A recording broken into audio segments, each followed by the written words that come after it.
key Romney backer and the Republican nominee from 4 years ago, John McCain, joined us just a few moments ago from Afghanistan. Senator, I'm going to get to international relations and foreign policy in a second, but the news this week has been dominated by politics, and in fact, you've become part of the conversation. I want to play Rick Santorum in Columbus, Ohio, yesterday, talking about Mitt Romney's leadership of the Salt Lake City Olympics. He heroically bailed out the Salt Lake City Olympic Games by heroically going to Congress and asking them for tens of millions of dollars to bail out the Salt Lake Olympic Games. John McCain called it potentially the worst boondoggle in earmark history. Does the word hypocrisy come to mind? Does the word hypocrisy come to mind, asks Senator Santorum. Well, does that word come to mind? Because Senator Santorum is right. He did request that money as head of the Olympics. You did criticize it, and now Mitt Romney is criticizing Rick Santorum for earmark spending. What's your reaction? Well, my reaction is that I, of course, oppose earmarks, and I've opposed them all of all kinds. All I wanted them to do was go to Congress and go through the normal process of authorizing and then appropriating. I certainly wanted to save the Salt Lake Olympics, as most other Americans did.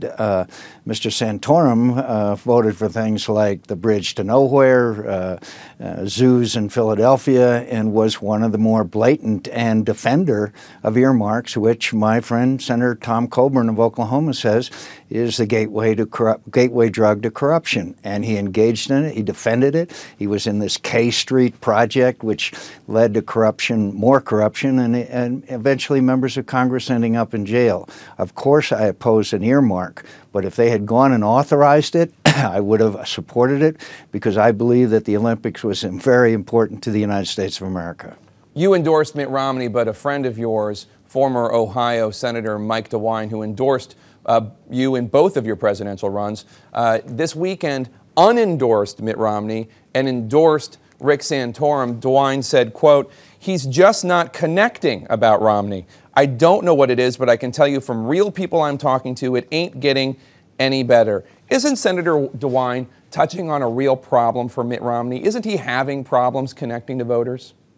I think it's a very tough campaign, and I understand that, but the fact is that these debates and these kinds of negative campaigns have driven the disapproval ratings of all of the members up. I am still confident that Mitt Romney will succeed. I was declared dead by pundits such as yourself back in 2007 and 2008, but look, I respect Mike DeWine's opinion.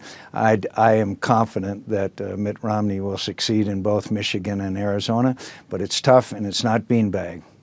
Are you worried at the tenor of the campaign being such that President Obama will have a much easier time being reelected? I've talked to a lot of Republicans who 2 or 3 months ago were very bullish on defeating President Obama, and now are very, very worried that because this race has gotten so nasty, and as you suggest, the negative ratings of the candidates have gone so high, he may in fact be reelected. I am concerned about that, Jake, and I think there's reason to be concerned about it. I've been in very tough campaigns. I don't think I've seen one that was as personal and as characterized by so many attacks as these are. And frankly, one of the reasons is the super PACs. And why do we have the super PACs? Because the ignorance and naivete of the United States Supreme Court in the Citizens United campaign. We now have a casino mogul that's up to about $20 million, and a lot of that money comes from his proceeds from his casinos overseas, including China. So I think it has to do with the unlimited money, and I do not believe I've ever seen campaigns characterized overwhelmingly by negative attacks. Let's turn now to Afghanistan, where you're sitting right now. The big news is that Hamid Karzai, the Afghan president, has confirmed that the United States, the Afghan government, are in three-way talks with the Taliban. Are those talks a mistake? No, I think it's important to have talks wherever you can.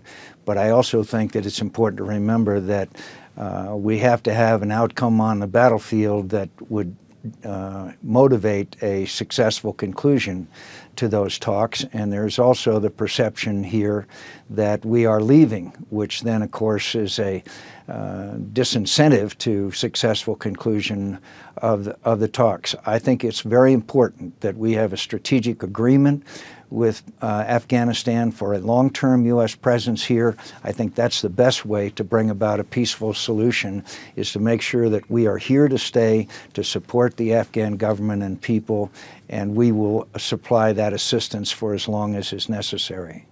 The reason I ask, sir, is because Mitt Romney says there should be absolutely no negotiation with the Taliban, whereas I've heard you say in the past you make peace with your enemies, and that's who you need to negotiate with. So on this issue, not the withdrawal date, I understand you guys are in Congress on that, but on this issue of whether or not there should be any negotiating with the Taliban, you and Mitt Romney disagree.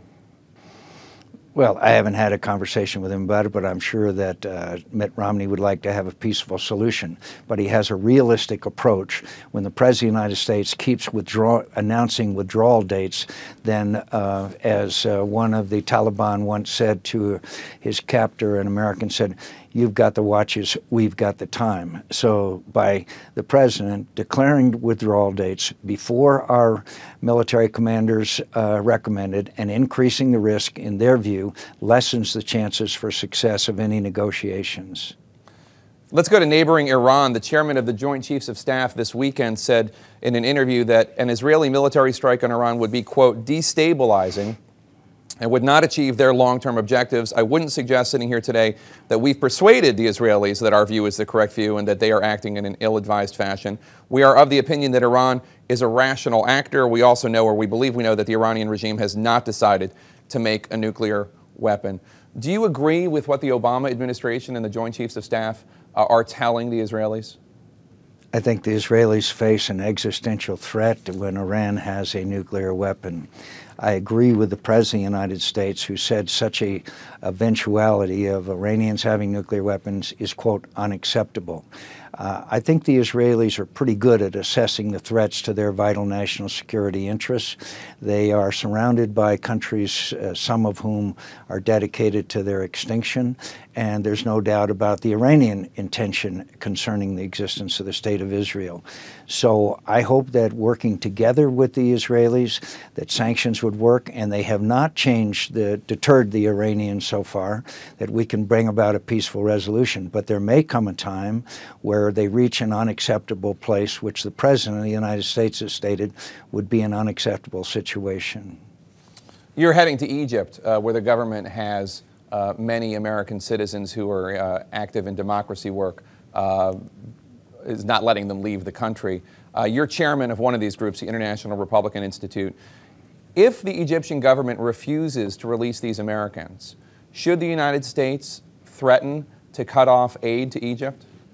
Jake, I think this is a very difficult situation. I am going to Egypt as a pre-planned trip. I am not a negotiator, but I think it's important that I and the other senators in the delegation explain to the Egyptian leadership. And by the way, this is a Mubarak law that they are enforcing. This is not the Muslim Brotherhood we are talking about. That this is a serious situation, has serious implications for our relationship. But for me to go to the Egyptians now and make threats, I think could be non-productive. Before you go, Senator, I have to ask you, one of your most memorable campaign ads from 2008 involved you and a sheriff walking along the border talking about completing the danged fence, and that sheriff over the weekend had to step down from his position in the Romney campaign after being accused of threatening to deport his ex-boyfriend, who was an illegal immigrant. As uncomfortable as this story might make you, I'm wondering if you have any reaction to this. He was in your most memorable campaign ad and was an important supporter of yours. Well, of course, Sheriff Babu is a friend of mine. I do not know the details except what has been published in the media, and I'm sure there will be a thorough and complete investigation if there is any allegations of wrongdoing. All I can say is that he also deserves the benefit, as every citizen does, of innocence until proven guilty. But I appreciate the support that he gave me in my campaign and always will. All right, Senator McCain, thanks so much for joining us, and be safe on your trip. Thanks for having me on.